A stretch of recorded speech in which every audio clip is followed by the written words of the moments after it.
Усім прывітанне яшчэ раз, з вами по-ранейшаму Зміцер Лукашукі. Мы працягваем абмяркоўваць падзеі ў Беларусі і за яе межамі, і наш госць не так часта, як мне асабіста хацелася, але тым не менш вельмі прыемна, што знаходзіць такі час і перыядычна раз на там колькі месяцаў завітвае да нас у госці кіраўнік аналітычнага дырэктара аналітычнага цэнтра iSense Улад Кобец. Добрый день, Улад. Прывітанне, Зміцер. Улад, давай, можа быць, як самы вядучы аналітычны цэнтр, прычым у галіне такой бяспекі у тым ліку ў рэгіёне нашым. Пытанне такое: днямі выйшаў такі прапагандысцкі фільм у лепшых традыцыях такой прапаганды про тое, як на Беларусь рыхтуецца напад. Карты таксама показывалі, як там і каліноўцы з добраахвотніцкім корпусам заходзяць з Украіны, ствараюць комбрыцкім плацдарм. Там заходзяць паспалітае рушанне з Польшчы, яшчэ там нехта з Літвы, сотні, калі не тысячы спячых узброеных ячэек прачынаюцца ўнутры Беларусі. Для чаго гэта? Вот чаму цяпер? Вот ёсць нейкія разуменне, чаму ось зараз?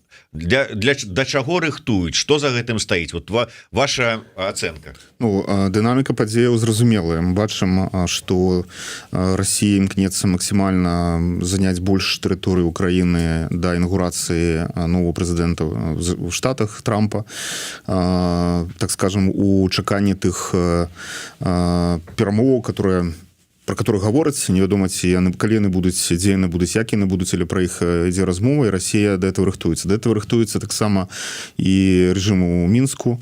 Таму Лукашенко пасунуў выбары на месяц наперад, каб акурат праз тыдзень пасля інаўгурацыі Трампа ўжо мець, скажем так, свежы мандат на 5 гадоў і імкнучыся закрыць тэму 2020 года, рыхтуюцца да новых падзеяў і павышаюць стаўкі. Таму такія фільмы, яны разлічаны на ўнутраную аўдыторыю, которую яны дазваляюць, ці мяркуецца так аўтарамі, ці замоўцамі такіх фільмаў, што гэта будзе дапамагаць абгрунтоўваць пэўныя рэчы, эскалацыю, скажем так. І, напрыклад, калі мы узгадаем тактычную ядерную зброю, которую на гэтага дня ў Беларусі мы не бачылі, яе там няма, то, напэўна, ёсць верагоднасць, што яна з'явіцца ў наступным годзе ці праз, бо гэта таксама павышэнне ставак. Нарэшце пачаліся пэўныя дзеянні ў Беларусі. На гэтым зараз не буду супыняцца.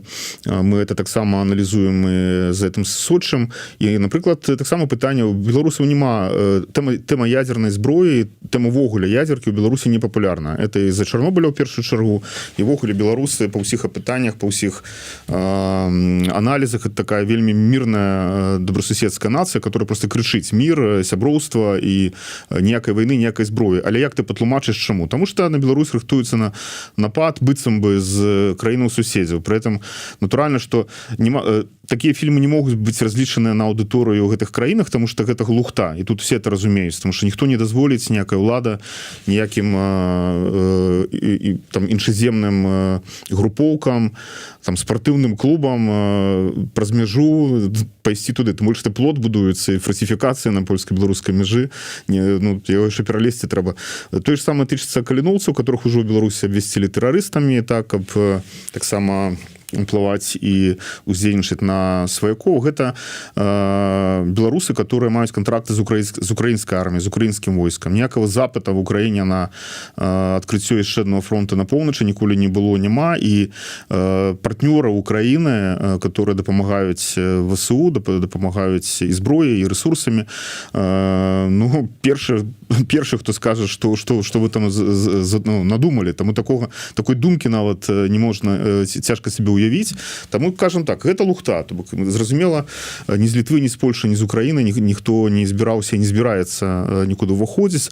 Палітыка НАТО ўвогуле мы ведаем, якая так яна абарончая і стрымліваючая, і все, што робіцца зараз па гэтым боку мяжы, крычыць аб абароне. Ты ж фортыфікацыя, гэта не для нападу. Для нападу фортыфікацыя не строіцца, для нападу знімаюцца мінныя палі, прыбіраюцца калючы дрот і рыхтуецца... У апошні момант. Ну, так, але не рыхтуюцца такія фортыфікацыі, которые в апошні момент не прыбярэш, там прыбіраць давядзецца іх месяцамі. І таксама сістэмы супрацьракетнай абароны, такія новачэсныя, так, которые на паўночным усходзе Польшы пастаўлены. Это таксама не супраць, не для нападу, а супраць тых арэшнікаў так званых, так?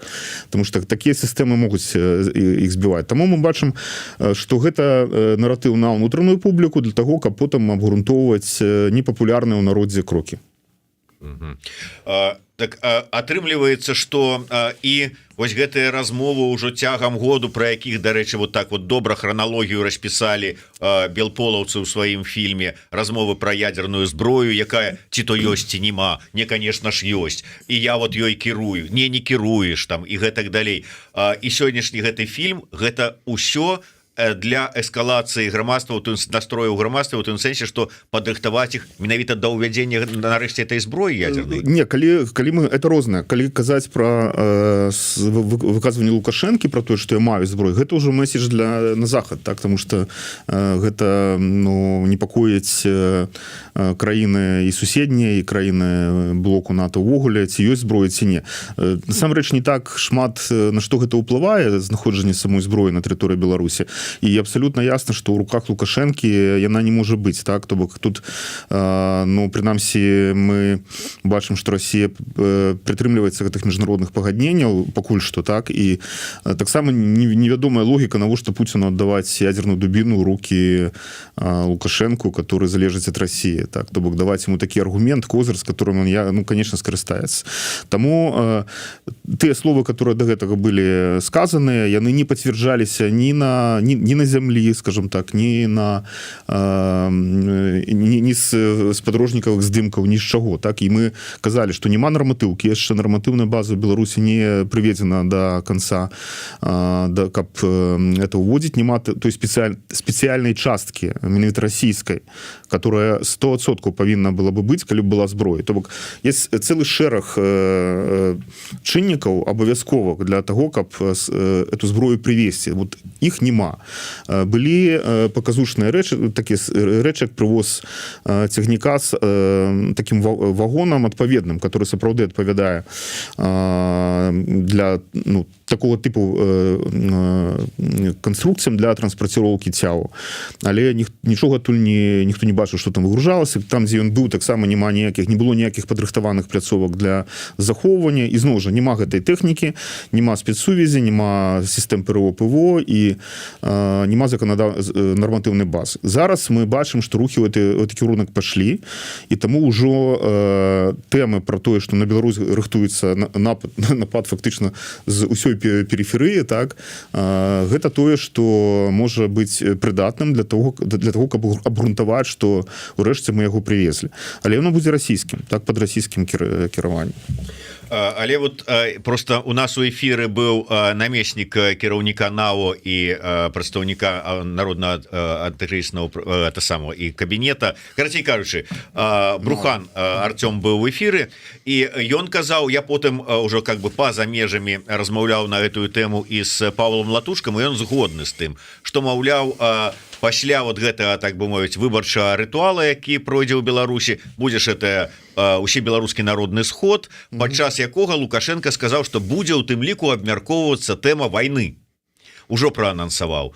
І Брухан кажа, хутчэй за ўсё набліжаецца справа да прыняцця рашэння аб, можа быць, нейкім все ж таки увядзенні беларускага войска абмежаванага, можа быць, не там не конкретно, может быть, на нуль, там, каб боевые дзеянні вели, а нейкай так дапамогі, але ўсё ж таки прысутнасць солдат, але Лукашенко не хоча сам гэты загад аддаваць, подписывать, хоча размазаць, як ён сказаў, адказнасць, каб гэта было прагаласавана, гэта рашэнне на гэтым сходзе. Як вы ацэньваеце гэтую всю? Ну, я згодны, што розных глупстваў ўжо нароблена так шмат, што яшчэ плюс адно мала што там зменіць. Але мне і дагэтуль незразумела, а навошта это патрэбна? То бок, калі ўводзіць... Лукашенко разлічваў ад пачатку, калі вайна б скончылася, ці вайна. Яны не хацелі увязвацца ў такую доўгую вайну, так там і назвалі это аперацыяй, лічылі, што не за 3-4 дні Украіна, ну, зменіць у Киеве ўладу, скажем так, і уже новы Януковіч, ці хтосьці прарасійскі прэзідэнт то, што зараз робяць у Грузіі, так няма неабходнасці ахвяраваць такой колькасцю салдатаў, і тады у Лукашенка і у рэжыма зразумелая выгада ад гэтага. Гэта эканамічная выгада. Так, это выхад на гэтыя рынкі, гэта аднаўленне навошта столькі цэментных заводаў. Так, это было зразумела. Навошта вводзіць сёння войскі, которые, па-першае, у самім народзе запыту на вайну няма. 95% беларусаў супраць удзела войска у гэтай вайне. У нас войска прызыўное, так, то бок это не прафесійная армія.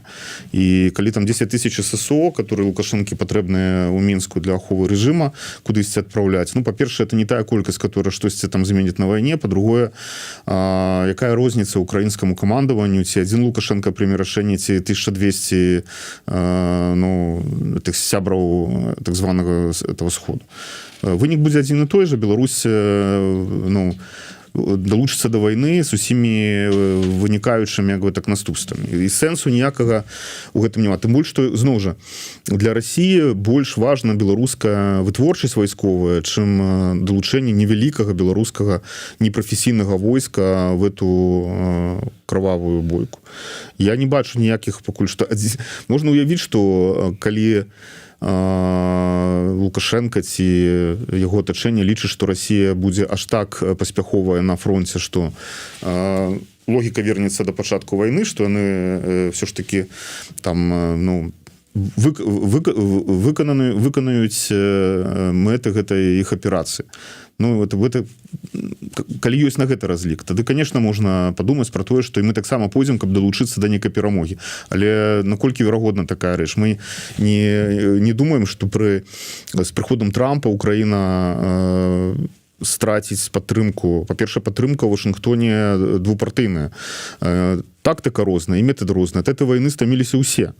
І любую вайну трэба неяк заканчваць, і таму варыянты заканчэння вайны могуць быць розныя, але гэта я не бачу таго, што гэта выйдзе на такі ўзровень, што Украіна пазбавіцца дапамогі вайсковай і будзе прымушана такім чынам аддаць тэрыторыі і як бы капітуляваць.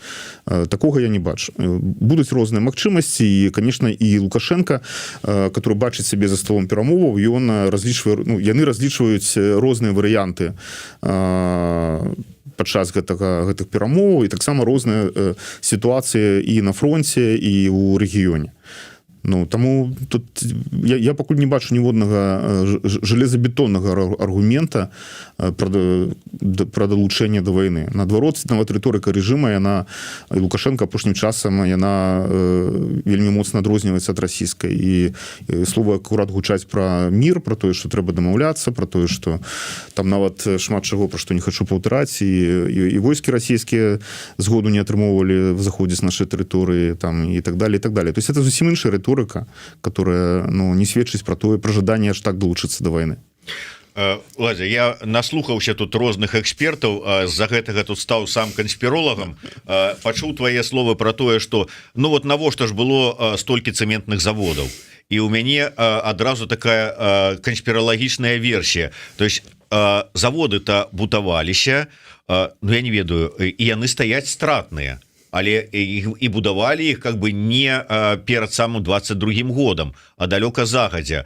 То есть ці можна казаць, што ў прынцыпе яны загадзя ведалі, былі планы пра напад на Украіну, ведалі, што вайна будзе, што спатрэбіцца гэты цэмент потым для аднаўлення разрушаных вайной гарадоў, і таму это ўсё будавалася, а не тое, што яно на той момант мусіла прынесці афігенныя эканамічныя выгоды. Глядзі, яшчэ у другім дакладзе Айсенса «Rebuilding of the Empire», аднаўленне імперыі, былі выкладзены ўсе аргументы, чаму Расія пачне войну. Это які год? Это 19-й год. Это конец 19-го года. Рыхтаваўся даклад цягам года фактычна. По-перше, быў coercion to integration, это прымус да інтэграцыі. Ён раскладваў расійскія механізмы ўплыву ў Беларусі по индоктринации белорусов, и так само у межах аднаўлення імперыі, потому что гэта разбурэнне на свядомасці, гэта индоктринация белорусаў русских, але такі soft power, так, мягкая сила. І Бабіш там самолетом эти грошы возіў. А другая, гэта быў аналіз зроблены, аналіз рускай партыі, так званая, которая у Кремлі, унутры расійскага улады заўсёды была. Гэта тая партыя, которая заўсёды выношвала ідэі аднаўлення. Партыя умоўна, это не палітычная партыя, это такая калектыўная думка, которая праз дзесяцігоддзі там фармулявалася, і ў пэўны момант яна стала палітычным ужо как бы астрыём кап'я, і атакавана была Грузія. Усе гэтыя закладкі у постсавецкіх краінах, там Прыднестров'е у Малдове, Асетія, Абхазія, канфлікт карабахскі, это все было патрэбна мінуты для того, каб у кожнай краіне была свая такая раковая пухліна. Чакай, так Прыднестров'е, это ж вот самы пачатак так. Толькі, то есть уже тады генерал Лебедь закладываў гэта ўсё? Ну, не сам генералам Лебедзем закладывалі, тому што нікуды гэта ідэя не знікала. І мы зараз узём вельмі далёкія тэмы пра... Не, ну просто здавалася, ну, тыя часы, ну, калі іншыя былі праблемы у Расіі, не пра тое ім трэба было думаць, каб ужо тады рабіць закладкі на будучыя нейкія імперскія пабудовы. Не, менавіта таму это і рабілася. І калі мы можам казаць, што Горбачов выглядаў такім там мягкім і пушыстым, таксама не так. І генералітэт савецкі, і ж ГКЧП себе показала. Гэта ўсё там заставалася, і гэта ўсё...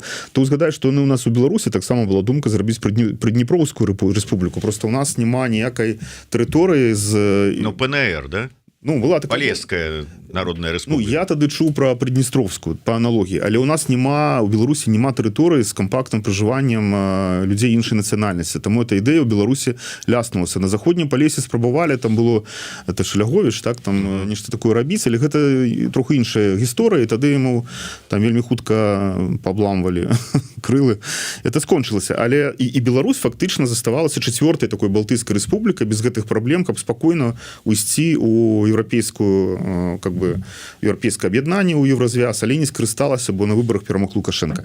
Гэты пазлы закладываліся, і гэта ўсё рыхтавалася. І калі мы размаўлялі з таксама былымі сілавікамі пасля 20-го года, то некаторыя тлумачаць тое, што генералітэт не падтрымаў пратэст менавіта тым, што яны разумелі, што Расія войдзе, і той кантынгент, который быў створаны этой Нацгвардіі, который ўжо быў, ён будзе прыменены, а горш за ўсё, што тое, што потым абрынулася на Украіну, яно магло бы быццам бы абрынуцца на Беларусь. То есть такая логіка есть. З майго пункту гледжання, калі б наадварот Беларусь выйшла з-пад уплыву Москвы, то і уварвання в Украіну бы не было. Бо толькі з тэрыторыі Беларусі можна напасть на Кіев, тому што Днепр так цячэ, так?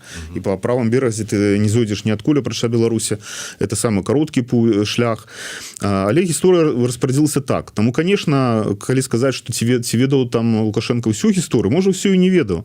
Але тое, што Расія рыхтавалася, і тое, што інфармацыя магла быць, і таму пачалі пэўныя захады прадпрымаць, это таксама так. Зноў жа, беларускі вайсковы-прамысловы комплекс, ён не быў знішчаны, ён быў захаваны, і падчас вайны зараз ён акурат і працуе на расійскую вайсковую машыну, там адбываліся і адбываюцца аднаўленне ліній, там была одна смена, стала две, а можа недзе і тры. Бюджет напоўніўся рэсурсамі расійскімі. То бок таксама БССР у савецкі час это быў зборачны цэх, як памятаеш, так. І таму што рыхтаваліся да вайны натуральна з захадам, і рэсурсы там, а заводы ад оптыкі да электронікі, усяго яны тут. І вось яны ўсе прыдаліся зараз. Это таксама для чаго будавалася, зноў жа канспіралогія, для чаго было будаваць на паўночным захадзе атамную станцыю, калі зараз сістэма, ну, краіны Балты выйшлі з гэтай беларуска-расійскай сістэмы. Ну, таксама канспіралогія. Магчыма, для таго, каб потым у працяг вайны гэту энергію выкарыстоўваць для новых тэрыторый захопленых. Логіка Кремля, яна працягвае быць такой, якую мы апісалі ў другім нашым дакладзе. Гэта аднаўленне імперыі. І Расія жыве гэтымі думкамі і іх элітамі, менавіта так глядзіць на всю перыферыю вакол сябе, і таксама на Беларусь. толькі што Беларусь сёння з'яўляецца фактычна сатэлітам, і яе тэрыторыя выкарыстоўваецца для расійскай вайсковай машыны як прамысловая адзінка, але кошт гэтага гэта разбурэнне свядомасці нацыянальнай ідэнтычнасці. Бачым зараз якія дыскусіі далі. Ім будзе ўсё мала і мала мовы, яны ідуць у гісторыю, яны зараз... Так, ты зараз гаворыш пра расследаванне бюро, дзе яны выклалі дакументы пра тое, як маніпулююцца спробам перапісаць пад дыктоўку расіянцаў беларускую гісторыю. Так, і мы таксама робім уласны маніторинг трендаў в адукацыйнай сферы Беларусі і в ідэнтычнасці. Гэта, дарэчы, публічныя матэрыялы, яны на сайце вывешваюцца, іх можна паглядзець там. Заходзьце на сайт iSense, дзе можна пачытаць вось усе гэтыя даследаванні. Не ўсе, частка закрытая, але тое, што ёсць на сайце, то адкрытае, то можна пачытаць і прасачыць, наколькі ўсё ж такі тое, што адбываецца, яно нясе пагрозу для Беларусі. Так, згодны. І зноў жа так проста з пункту гледжання Беларусі, беларусаў, і неважна за Лукашенко яны ці супраць, такія рэчы вельмі небяспечна, тому што для таго, каб мець добрыя стасункі з краінай, зусім у нармальным свеце не абавязкова змяняць свядомасць, індактраваць і прыбіраць гісторыю, тому што нікуды ты ні бітву пад Воршай не прыбярэш, нікуды не прыбярэш статут княства літоўскага, но всю ту гісторыю не прыбярэш. А яны спрабуюць. І памятаем, калі я узгадую сваю школу, дзе вучыўся яшчэ ў савецкія часы, то гісторыя БССР, яна пачыналася там ад 17-го года. Так, нас ніхто не ўводзіў у дыскурс, што было перед гэтым была гісторыя Расіі. Так, і мы яе вывучалі. Іван Грозны там і все такое. І зараз в гэтым самым кірунку яны ідуць. Ім ніколі не будзе дастаткова. Ім трэба, каб проста было зусім все вычышчана, знішчана, і тыя, хто забіваў беларусаў, беларусы бы ім цалавалі там ногі, пяткі іх помнікам, Муравёву вешальніку, так, там Суворову і ўсім гэтым бандытам. Дарэчы, вось так вот міжволі мы падышлі да тэмы. Справа ў тым, што Уладзя прыйшоў да нас у студыю з адкрыцця. Адкрыліся ў Варшаве таргі ксяжкі гістарычнай, выстава «Кірмаш», по-нашаму гэта гучыць. Што гэта за мерапрыемства, і беларуская кніга гістарычная, якое мае дачыненне да гэтага мерапрыемства? Дзякуй, што ўзгадаў гэта. Я акурат прыехаў з адкрыцця афіцыйнага, дзе прысутнічалі і дыпламаты, і кіраўнікі розных культурных установаў, польскіх і не толькі. І таксама для мяне это было прыемна, што адразу быў узгаданы Цэнтр беларускай салідарнасці як суарганізатар, у тым плане, што мы знайшлі рэсурсы, і таксама пры падтрымке польскага міністэрства замежных справаў, і не толькі для того, каб там быў стэнд беларускай кнігі.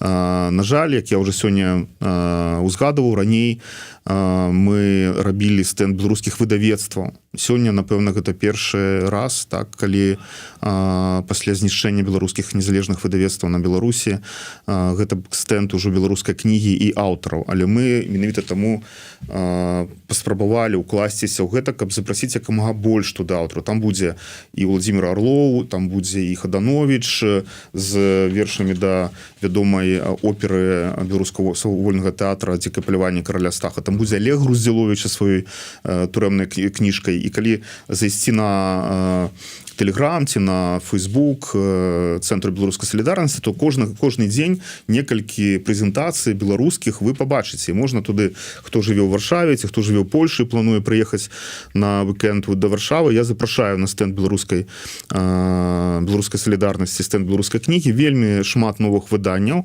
Мы зноў выдалі 2 пераклады польскай класікі на беларускую мову, дзякуючы праграме дыпламаты публічнай МЗС Польши, і выдалі і пачалі выдаваць уже самі кніжкі беларускіх аўтараў як ЦБС, так, пад сваёй маркай. Будзе вельмі цікава, уже вельмі цікава. Я там ад раніцы быў, і людзі падыходзяць, людзі прыязджаюць, людзі цікавяцца. Для нас гэта вельмі важна, таму што і для мяне, я цешуся з таго, што нават пасля таго як варункі сталі зусім кепскімі на Беларусі выдаць кніжкі некаторыя просто немагчыма, яны узнаюцца экстрэміскімі, невядома чаму.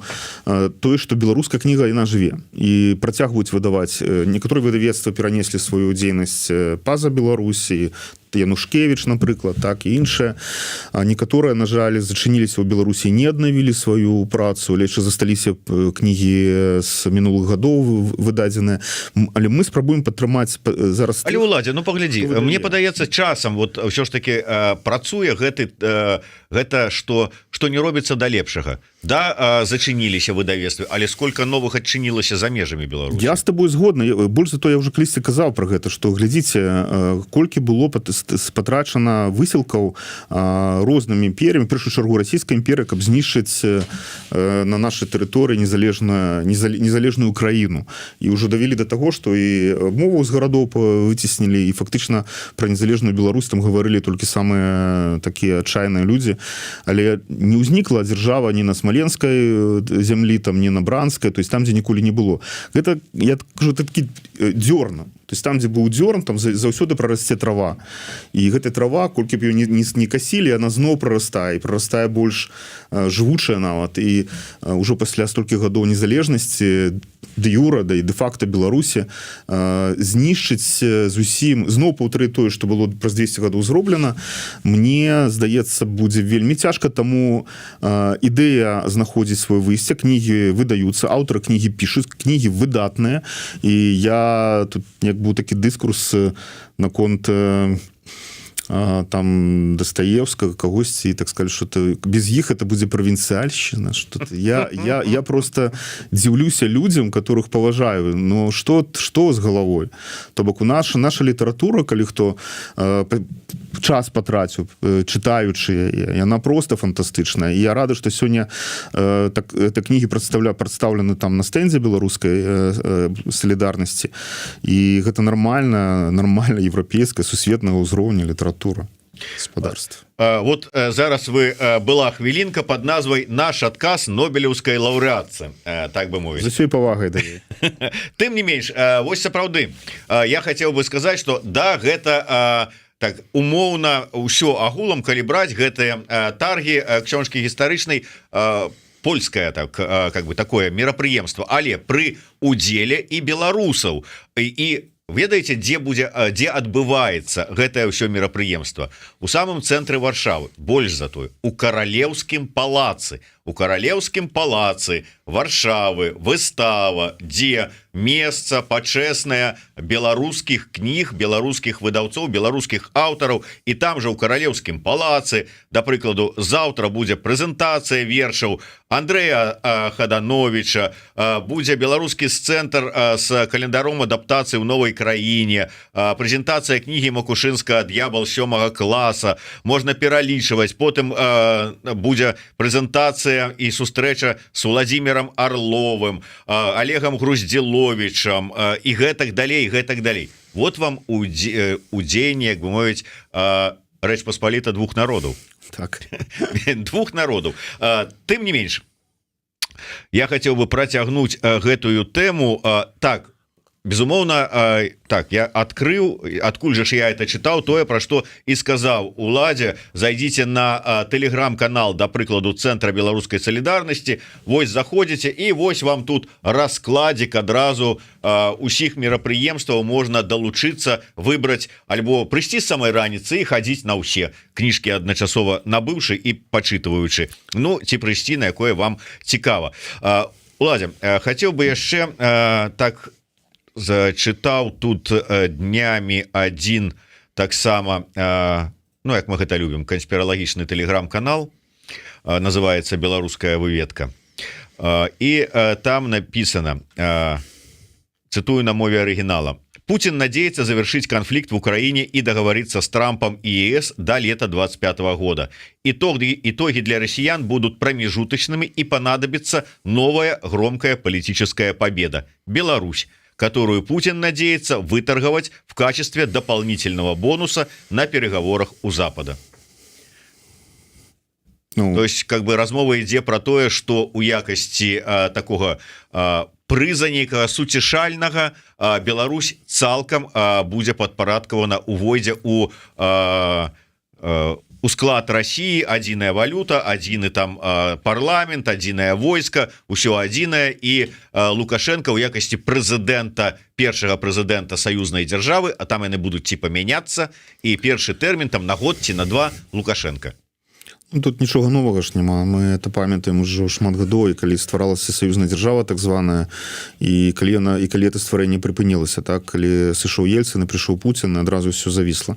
Таму што гэта і тады, конечно, ідэя была у Лукашэнкі его атачэнні фактычна ўзяць пад кантроль Маскву ядерную кнопку там, і гэта не надта спадабалася ў Маскве таму дипстейту, про который я казаў, і Пуцін ужо не быў так шчаслівы з такой ідэі. Яны увялі Беларусь у дактрыну антыядерного стрымлівання, так, яны і раней яны планавалі, і нават там ужо вось-вось амаль не даходзіла да ўвядзення этой адзінай валюты ці чагось яшчэ. Ну, побачым, тому што фактычна ёсць альтэрнатыўны варыянт, калі падчас перамоў, зноў жа, шмат што будзе залежаць ад сітуацыі в Украіне вакол і ад таго, на што будзе гатова ісці адміністрацыя Трампа, на што будзе гатова ісці захад. І варыянт ёсць альтэрнатыўны з тым, што Расія павінна выйсці з Беларусі, вывесці свае войскі цалкам. Беларусь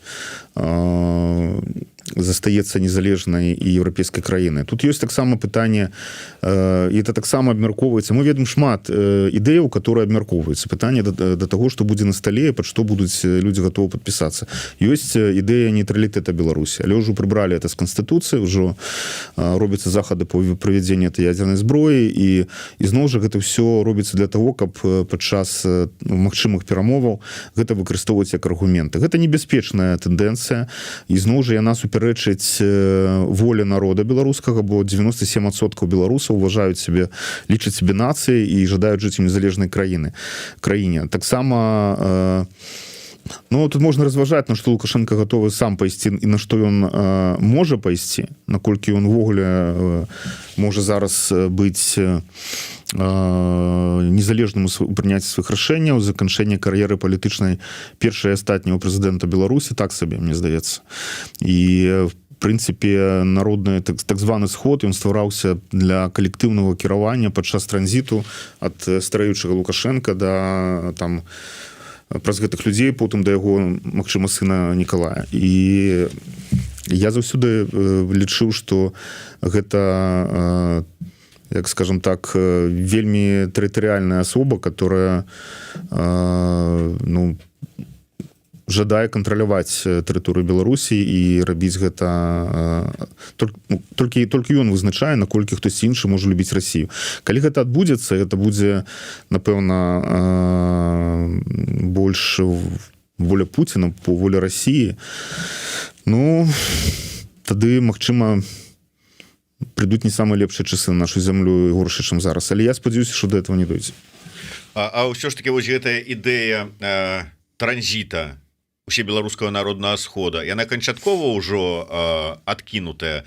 Гэтае пятае кола, яно будзе яшчэ дзейнічаць, ці вот як ввогуле ты глядзіш на ўсе гэтыя працэсы? Ну, ты про ВНС пытаешься. Да. Так? Ну, гэта як бы такі такая, ну, новая шляхта, так, калектыўная адказнасць. Раней быў адзін дыктатар, і ён нёс всю адказнасць, і на яго ўсе паказвалі. Зараз глядзіце, са мной яшчэ брыгада, так, то есть 1200 чалавек разам з так званымі дэпутатамі Палаты прадстаўнікоў Савета Рэспублікі, яны там таксама. І гэта як бы... Калі за саўдзел, умоўна кажучы, у Гаагу, то разам з імі, бо яны так... Так, это ўжо вельмі шмат, это колькі вагонаў трэба. І гэта, ну, як бы таксама апірышча, так, для ўлады. Гэта вялікая колькасць людзей, которые павінны захаваць этот эндаумент Лукашэнкі ў наследзе, пакуль Нікалай яшчэ ў такім узросце, калі не можа прыняць уладу па сваім маладым веку.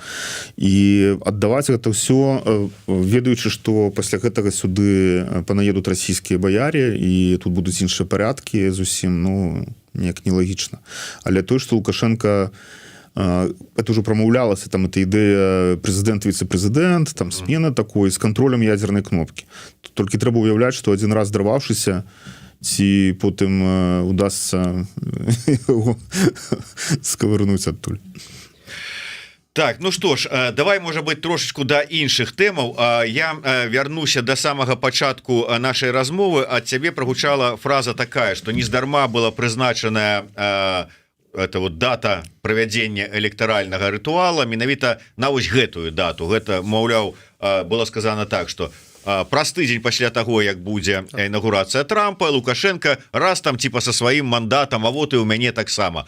Для Трампа гэта будзе мець нейкае значэнне? Для Трампа не, але гэта будзе мець значэнне для Москвы, тому что гэта сателліт, который узмацняе пазіцыі Кремля на перамовах. Тут ёсць таксама дыскусія, навошта Кремлю Лукашенко, калі варыянт паглынання, то як бы як рыжскі мір, навошта там беларусы, калі мы вырашаем пытанне о Беларусі і нам не патрэбны іх голас. Але тут ідэя перагарнуць сторонку 2020 года і каб просто забыліся на дэмакратычныя сілы, забыліся на Святлану Ціхановскую, і вось я новы прэзідэнт на 5 гадоў, і наступныя выборы толькі праз 5 гадоў. І для гэта важна для яго, і важна для у іх разуменні это важна. У нас таксама пытаюць, неужели яны лічаць, што гэта так важна? Ну, я лічу так, яны лічаць важным усё, што яны могуць зрабіць, разумеючы, што гэта для ім дадае нейкіх бонусаў на вагу падчас перамоў. Свежыя 5 гадоў, і зноў жа чакаем, якія яны напішуць сябе там 93-97%. То бок всенародная падтрымка, прилюдна попраныя спойлеры, которые там атрымаюць пэўную частку, і таксама введзенне некаторых з іх у палітыку, тая ж Канапацкая, напрыклад, так. Канапацкую могуць потым выпхнуць за мяжу с надзеяй, што вот вам новая лідарка дэмакратычных сіл. Я не бачу, это ж не самастойная фігура, так, чтобы ее выпирали. Это таксама фігура, на которую есть пэўны разлік у пэўным атачэнні Лукашэнкі з яе... Вот разлік, мы яе тут раз, там, как бы... Австрийским там... ВНЖ. Бэкграундам. І гэта магчыма... Так, ну, гісторыя Беларусі сучасная, яна сведчыць пра тое, што любы кандыдат у прэзідэнты, колькі б яму не напісалі, скажем так, і он потым становіцца актыўным палітыкам, яго запрашаюць на сустрэчы, на прыёмы, у паездкі.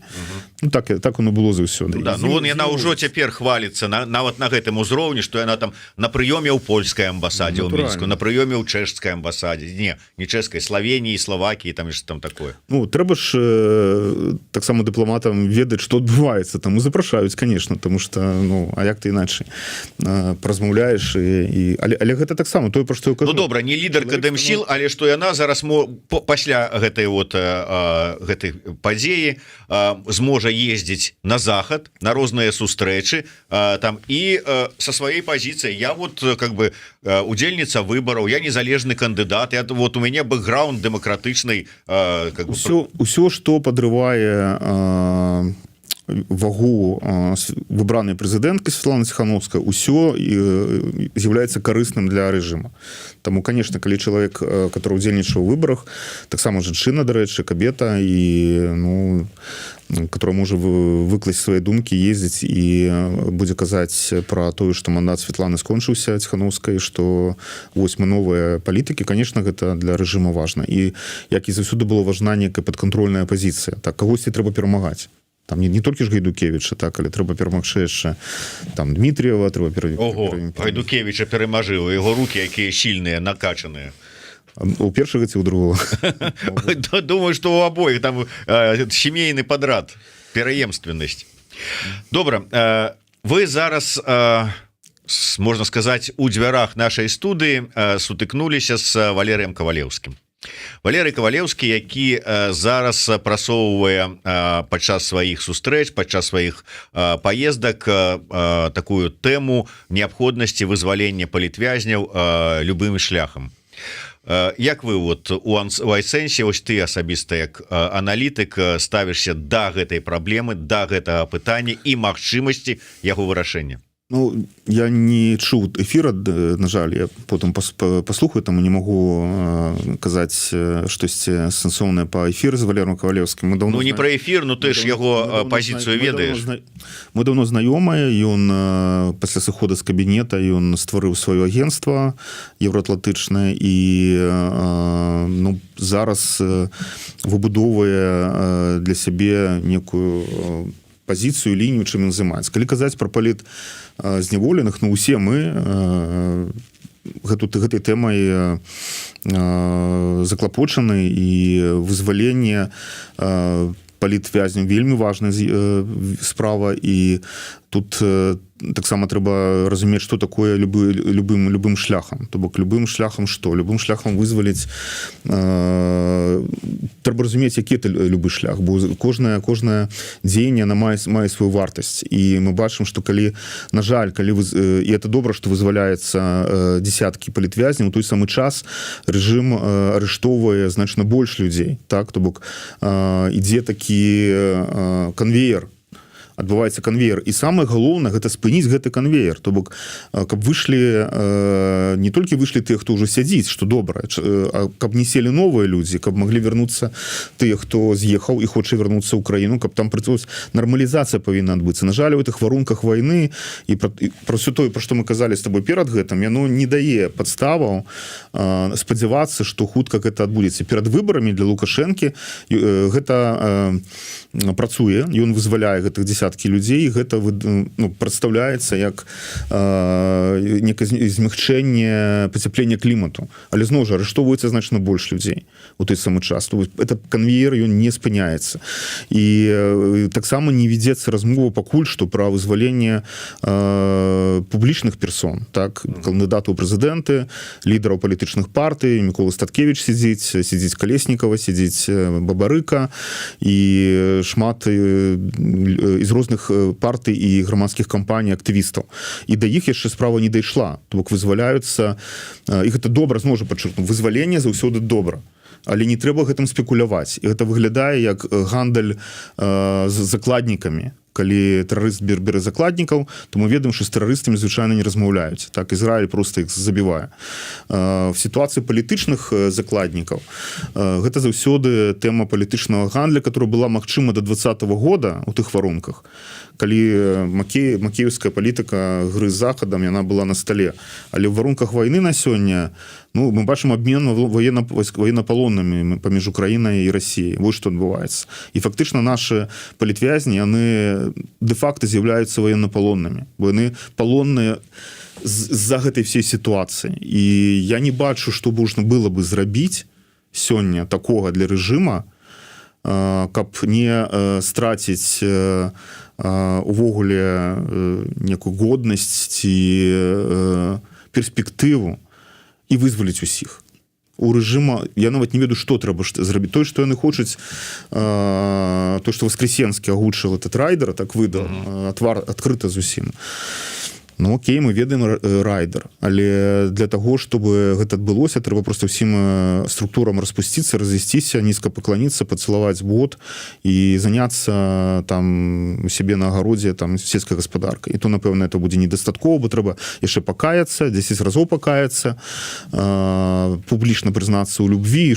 Ну, это рэчы, которые, калі хтось хоча паспрабаваць так зрабіць, ну, не, ну размова ж ўсё ж таки не пра гэта, хаця яны хацелі бы гэтага. Калі вот пра райдер узгаданы, то было канкрэтна сказано: хочаце Марыю вызваліць, калі ласка, здымайце Калеснікаву, здымайце санкцыі з Беларускалі.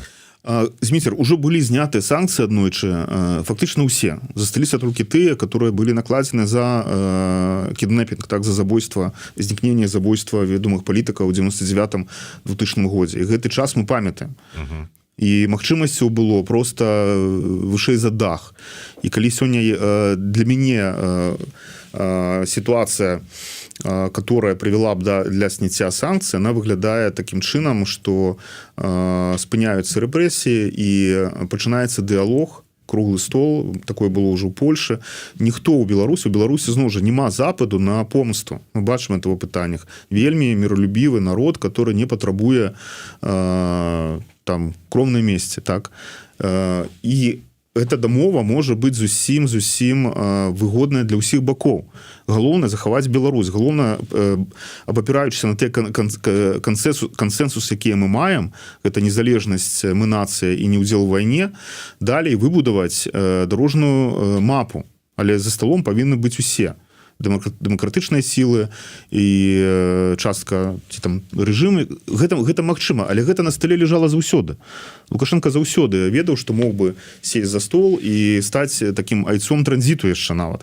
У 20-м годзе это можна было зрабіць. Але ён выбраў другі зусім шлях. І я не бачу ніякіх сігналаў з таго боку, што яны гатовы это змяніць. Калі такія сігналы бы былі, напэўна, мы бы іх заўважылі. Але зноў жа, мы толькі аналізуем сітуацыю. Мы не частка этого працэсу як аналітычная супольнасць. Але мне здаецца, што тое, што плануецца далей у Маскве, яно зусім не адпавядае гэтым нашым чаканням. Масква апошні, хто зацікаўлены ў вызваленні беларускіх палітзняволеных. Яны вельмі радыя, што рукамі беларусаў, рукамі Лукашенка тут зачышчана ўся прастора, знішчаны забаронены палітычныя партыі, адбываецца атака на ідэнтычнасць, і наколькі там яны будуць падтрымліваць рэжым у пацяпленні, мне здаецца, вот асабліва перад гэтымі перамовамі не надта. Але перад выбарамі цалкам магчыма, што пэўныя рэчы будуць адбывацца з вызваленнем, і гэта добра. Вось, але пачакаем за развіццём падзей. Слухай, ну ўсё ж таки, ці бачыш ты нейкае, разумееш логіку ці не логіку, ці ўвогуле дзеянне, сцэнар? Ну ладно, тут з лідарамі можа быць яно больш-менш зразумела. Па-першае, і цэннік вялікі там і за Калеснікаву, і за Бабарыка там, я не ведаю наколькі, які там сцэннік там, умоўна кажучы, за Статкевіча выстаўлены. Але вот калі ўзяць канкрэтна сітуацыю з Пачобутам, ну вот ён жа ж не лідар дэмакратычных сілаў, рэвалюцыі 20-го года і гэтак далей. Чаму? Ён лідар польскай меншасці ў Беларусі. Гэта помста рэжыму ці такая супрацьстаянне рэжыма з Польшай, з Варшавай. І таму ён не выходзіць. І скажем так, ён таксама сярод тых вядомых асобаў, так, Пачобут вельмі вядомы чалавек і яшчэ і прадстаўнік польскай меншасці. Так што я мяркую, што, па-першае, конечно, калі бы был вызвалены хтосьці з вядомых, калі б вызвалілі людзей, лепш усіх, але калі б вызвалі людзей Калеснікава ці людзей знакавых, то я, тут не трэба далёка хадзіць, я ўпэўнены, што пэўныя рэчы рэжым бы адчуў. То бок такія рэчы яны бы не засталіся без нейкіх дзеянняў у адказ. Якіх і што, гэта трэба разумець. Трэба разумець, што далей. Потому что вызваліўшы чалавека з іменем з турмы, і што, выкінуць яго за мяжу, ці гэты чалавек застанецца ў краіне, таксама ж пытанне. Потому что мы памятаем гісторыю з Калеснікава, которая порвала свой пашпарт на мяжы, і таксама везлі, каб выкінуць за мяжу. І менавіта за такіх рэчаў Літва і падала іск на рэжым за прымусовага перамяшчэння праз граніцу. І дамагаецца выдачы ордера на арышт Лукашэнкі. Гэта вельмі складаная сітуацыя. Я скажу яшчэ адзін момант, такія рэчы там, дзе прымаюцца рашэнні, там, дзе яны даходзяць да рашэння, яны робяцца не публічна. Это не публічная дыпламатыя. Потому что словы, сказаны в эфіры, яны у такіх пытаннях вельмі мала важаць. Хацелася б пачуць твоё меркаванне, тому что я, дарэчы, вот колькі я не глядзеў, выказваліся і палітыкі, і там аналітыкі, і грамадскія нейкія актывісты, а вот ад цябе я не бачыў вот сітуацыя з Верамейчыкам. Твоё бачанне вось гэтай ўсёй сітуацыі, і можа быць не тое, что там абвінавачванне гучаць, а вот офіс не зрабіў, а вот кабінет Прафукава, куды глядзелі калегі па каардынацыйнай радзе, а што гэта азначае? вся гэтая сітуацыя, калі глядзець, як можа быць тренд у будучае, як пагрозу для ўсіх, можа быць, беларусаў у эміграцыі, вот с этого пункту гледжання. Калі казаць, разделім на две часткі пытання. Першае, сам Верамейчык як прыклад таго, калі уласныя крокі памылковыя, яны прыводзяць да таго, што ты трапляеш у пастку. Я ведаю, што ён звяртаўся ў цэнтр беларускай салідарнасці па дапамогу, і тут я хочу сказаць, што нам вядомы іншыя выпадкі, которые не дайшлі да такой трагічнай канцоўкі, калі людзі звяртаюцца, ім прафесійныя юрысткі тлумачаць, што трэба зрабіць і як трэба аформіць дакументы. У пэўны момант яны кажуць, нам ваша дапамога не патрэбна, і звяртаюцца да нейкіх, да іншых людзей, скажем так, которые, на жаль, не заўсёды прафесійна робяць сваю працу. І потым з гэтага вынікаюць траблы, праблемы, которые прыводзяць да неабходнасці пакінуць Еўрапейскую унію, яшчэ і атрымаць забарону ад адной з краінаў. Так. То бок, ёсць прафесійныя спецыялісты, калі вы знаходзіце ў сітуацыі, што вымушаны пакінуць Беларусь, і у вас праблемы з дакументамі, калі ласка, звяртайцеся да юрыстаў Цэнтру беларускай салідарнасці. Таму што польскае права, польскае заканадаўства дае вельмі шмат магчымасцяў, добрых магчымасцяў па легалізацыі, і потым не трэба выязджаць з еўрапейскага звязу і трапляць у краіны, которые супрацоўнічаюць з рэжымам. Таксама патраціць час на адукацыю. В'етнам, Сацыялістычная Рэспубліка В'етнам супрацоўнічае з Мінскам, з Расіяй. І таксама, на жаль, это уже другая частка. Мы живем у свеце падзеленым. Одна частка вызнае міжнародны крымінальны суд, другая не вызнае. Адныя выдаюць людзей у Расію, Беларусь, другія не выдаюць. Паглядзіце на гэтыя саюзы і просто паставце для сябе чырвоную лінію, куды вы не паедзеце. Так? Гісторыя з Би-2, напрыклад, у Таіландзе, вядома. І там нават у людзей былі пашпарты і ізраільскія, і аўстралійскія. То бок вы, калі выязджаеце за межы Еўрапейскай уніі і за межы, скажем так, Паўночнай Амерыкі, там, калі казаць США і Канаду, то просто глядзіце, куды вы едзеце, якое там заканадаўства, і ці ёсць у іх падпісаная умова о супрацоўніцтве, так і о выдачы. І просто не трэба в гэты час вайны і такой эскалацыі рызыкаваць сабой, сваімі там сем'ямі і нервамі сваіх бацькоў, сяброў, ехаць туды. І шмат ёсць месцаў, куды можна паехаць, паглядзець музеі, паглядзець помнікі, адпачыць у свеце, дзе шануюць правы чалавека, свеце, которые не выдаюць беларусаў по палітычных матывах, і просто забудьте пакуль на гэты час. Глядзіце тэлевізор про тыя краіны, у которую вы не можете паехаць. Владзя, вот я слухаю цябе, і вот мяне думка, неяк вот так вот мы шмат усяго не вельмі прыемнага нагаварылі, прааналізавалі, а я яшчэ сёння з раніцы пачытаў выказванне гэта, як ён там называецца, галоўнага папа расійскага. Гундзяева. Да, который сказал, что да не трэба вам бояться ядерной войны. Мы как бы на небе, нам вот это все как бы... И такое адчуванне, что рыхтуюць до того, что эта война будзе, ядерная. Будзе? Глядзі, гэта месседжы на ўнутраную аўдыторыю, каб людзі перасталі баяцца ісці ў мясныя штурмы, каб людзі пачалі падтрымоўваць ядерны удар. Гэта нагнетанне істэрыі гэтай. Але зразумела інша, калі уявім, што ядерны удар Расія сплануе, то будзе ж адказ. Будзе адказ. І вось гэта у мне ў галаве, я разумею, што яны робяць. Пытанне, навошта яны гэта робяць, гэта другое пытанне. І гэта можна таксама доўга ввесці в рыторыку, для чаго, чаму Расія так праз гэта дзесяцігоддзе не займалася там дарогамі, сваімі гарадамі, сацыяльнай сферай. Знаешь, это тое ж самае, чаму Хезбалла ў сектары Газа тыя мільярды, якія шло ад іх праз ААН, трацілі не на дорогі і все пералічанае, а на тое, каб рыць туннелі і водаправодныя трубы выкапываць і рабіць з іх ракеты. Ну, то бок мы кажам про сістэмы, которые рыхтуюцца весь час да вайны. Так, калі ты рыхтуешься да вайны, то там не трэба укладваць грошы ў інфраструктуру, не трэба будаваць дарогі, которые тебе спалучаць з краінамі захада, з которыми ты будешь воевать. Так зараз цікава дорога, которая дошла до беларускай мяжы і павінна была стаць працягам далі там праз Беларусь. Просто будуць бетонныя пліты і такая чаканне адкрыцця.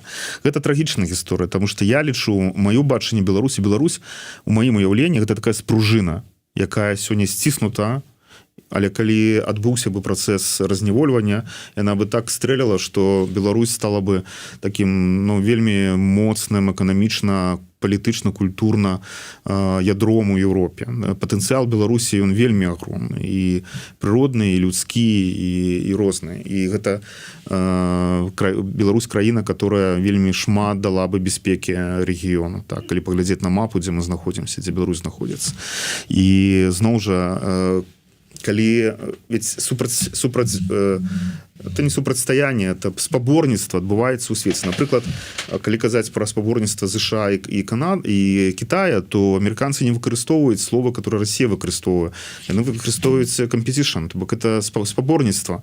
І Китай таксама рыхтуецца з вайной з Штатамі. Китай покупае фінансавыя бумагі Злучаных Штатаў, таксама такім чынам укладваючы ў сваю бяспеку. А Россия называе это все экзістэнцыянальнай пагрозай. То бок яны адразу ставяць супрацьстаянне з Захадам у рамкі альбо мы, альбо вы. Так, это уже ментальна у Крэмлі, на жаль.